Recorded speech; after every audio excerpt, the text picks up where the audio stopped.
Biraz sakat ama.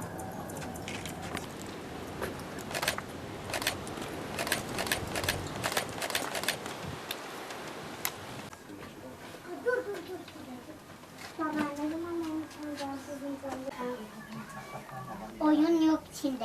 Götür telefonu ver yengeme. Tamam. Telefon cevabı kapıda geldi. Tamam tamam.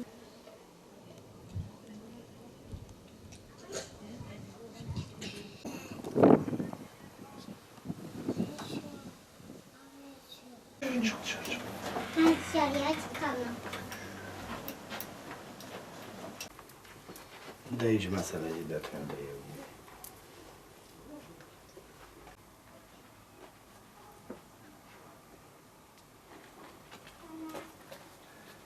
Vah!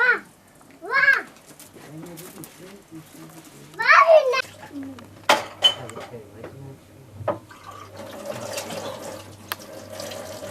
Ben şu.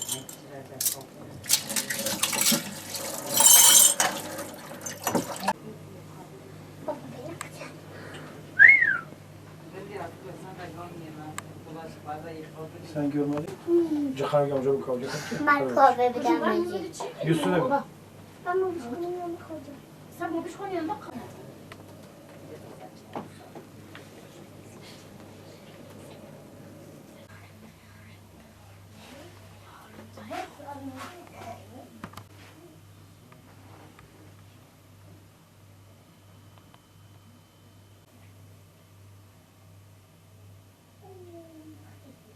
4-5 ay önce işte aşırı yağmurlar yağdı. Kışın ola burası çökmüştü zaten. Hep olduğu gibi yere döküldü. Ben de elimden geldiği kadar şu destekleri verdim, getirdim, yaptım. Allah razı olsun. Millet de yardım etti, gençler. Geldik. Gene çökme tehlikesi var. Ha, şimdi fark ettim olayı. Bak burası düşmek üzere. Düşmüş de bak orası düşmüş de. Yeni de fark ettim. Allah razı olsun. Ahmet'in sayesinde gördük.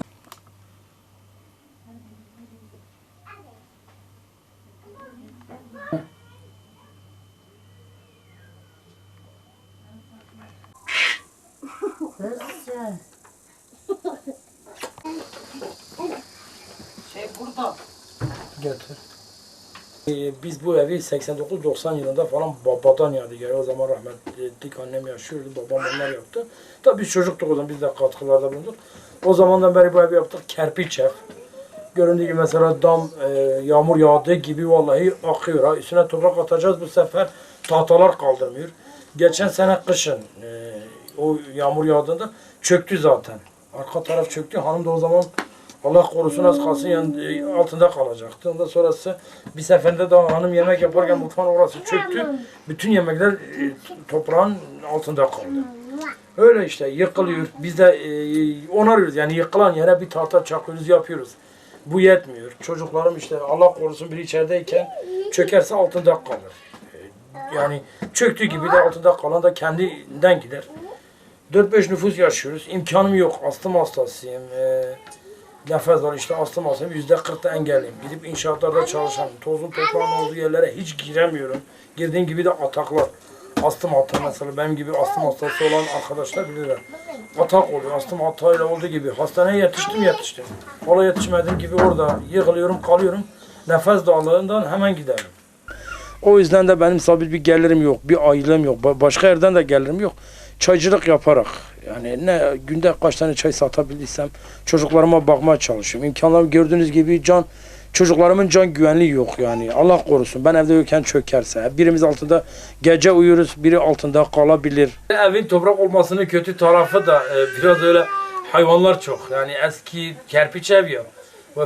Fare desen, akrep desen, yılan desen vallahi çatıda bazen öyle düşür.